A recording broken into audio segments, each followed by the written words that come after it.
Сайн байцгаана уу? Англи хэл сурах сонирхолтой хүмүүс зориулж зураг лекц хийж байна. Одоо анхныхаа дугаарыг сонирхож үзчихье.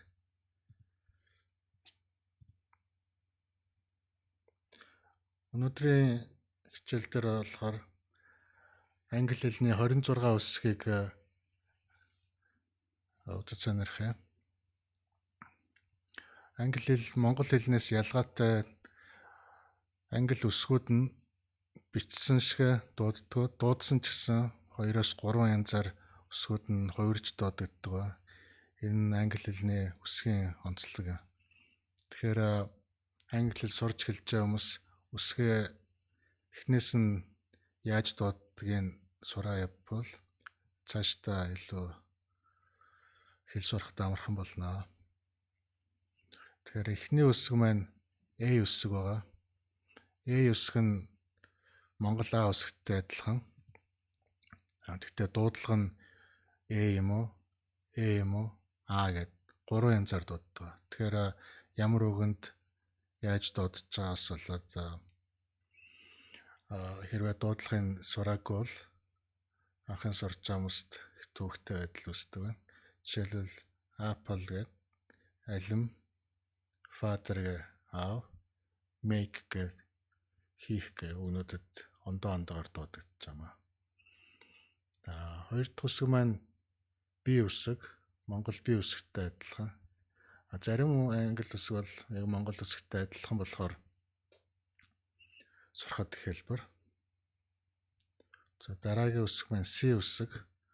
C үсэг маань зарим үед S, зарим үед K гэд ерөнхийдөө 2 янзаар дуудагдаж байгаа.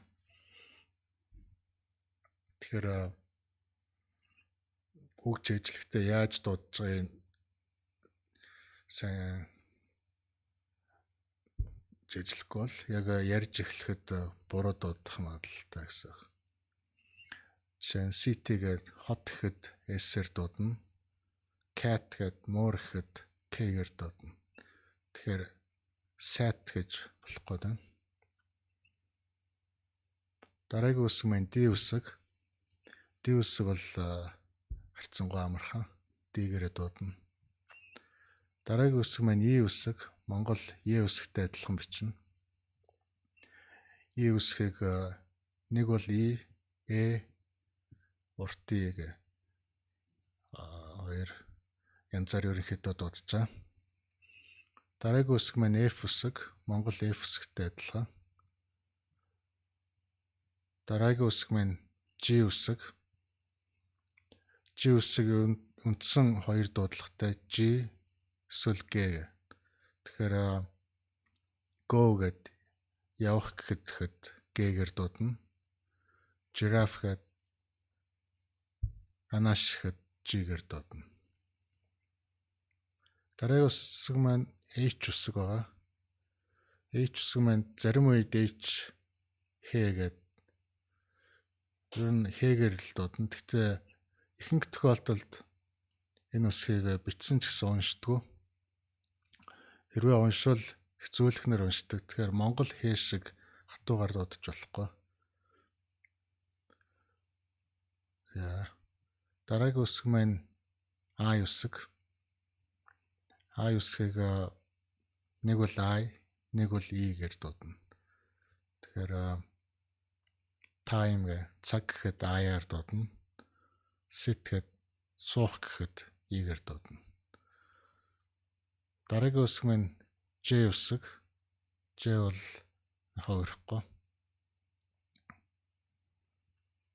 Дараагийн үсэг маань K үсэг.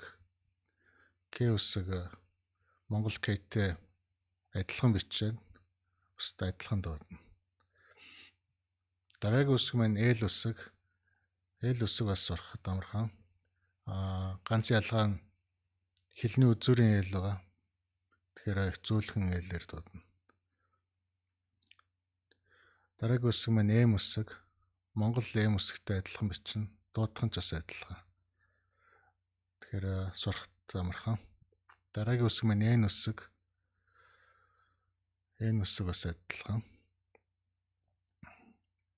Дараагийн үсэг маань Монгол о үсэгтэй адилхан бичнэ. Ов гэдэг нэртэй үсэг. Заримдаа агаар дуудана, заримдаа оогоор дуудана, заримдаа оовгаар дуудана, заримдаа урт оогоор дуудана. Тэр ерөнхийдөө 4 янзаар дууддаг ба. Тэгэхээр ямар үгэнд яаж дуудахаа сайн суралцах хэрэгтэй. Дараагийн үсэг маань P үсэг байгаа. Монгол R үсэг, R үсэгтэй адилхан бичнэ. Дуудах нь P үсэгтэй адилхан дуудана. Дараагийн үсэг маань Q үсэг. Q үсэг маань яг монгол хэлэнд адилхан үсэг байхгүй. KU үсгийг нийлүүлж иж энэ аваа гарч ирж байгаа. За дараагийн үсэг маань R үсэг. Бас сурахад амархан. Монгол R-тай адилхан. Ганц ялгаа нь хэлний үзүүрийн R учраас зөөлхөн нар дуудана. Машин гэд car гэхэд car гэж дуудаж болохгүй. Car зөөлхнөр дуудана. Дараагийн үсэг маань S үсэг. S үсэг маань хоёр дуудлагатай. Нэг бол S, нэг бол Z гэ. Сан нар гэхэд S-ээр, easy-гээд амархан гэхэд Z-гээр дуудаж байгаа. Дараагийн үсэг маань T үсэг. T үсэг маань ер нь бол адилхан. Зарим тохиолдолд Ч-гээр дууднаас. Тэгэхээр TH2 нийлэх юм бол С гэдэг бас ондоо дуудлагатай болно. Тэгэхээр ямар үсэгтэй нийлжээс болоод T үсгний дуудлага маань 2-3 янзаар дуудаж байгаа юм. Дараагийн үсэг нь U үсэг.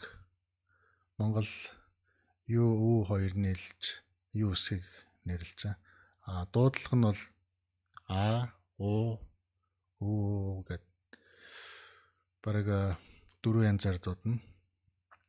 Аяг гэхэд кап гэд агаар, пут гэд тавих гэхэд үгээр, блүү гэхэд юугаар. Тэгэхээр ямар үгэнд яаж дуудаж байгааг нь сайн зээжлэх хэрэгтэй. Дараагийн үсэг маань V үсэг. Монгол V-тэй адилхан.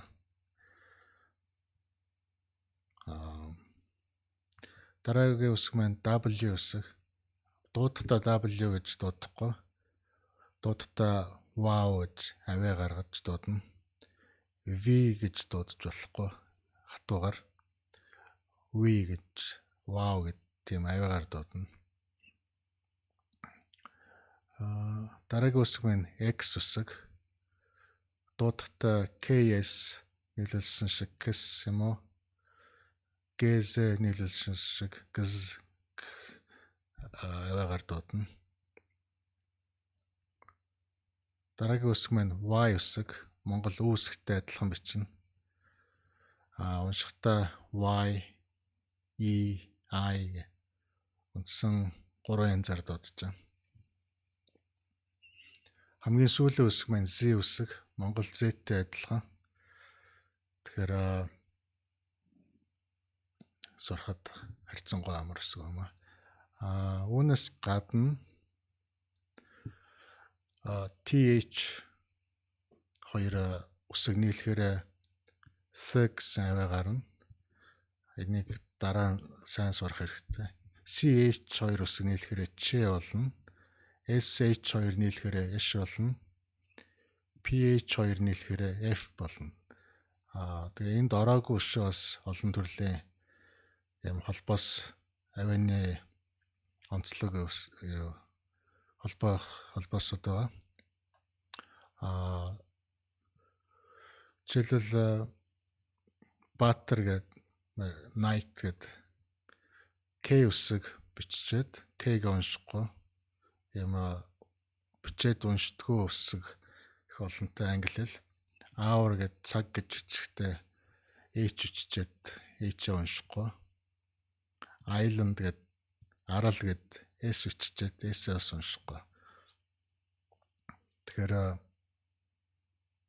англи хэлэндээ биччихэд уншдаггүй тохиолдол их байдаг учраас үг жийжлэхтэй ямар үсгээ уншаад ямар үсгээ уншихгүйгаа сайн сурах хэрэгтэй. Ингээд нэгдүгээр хичээл өндөрлөе. Дараагийн хичээл дээр 44 авиагаа үзнэ. Тэгээд анхаарал тавьсанд баярлалаа.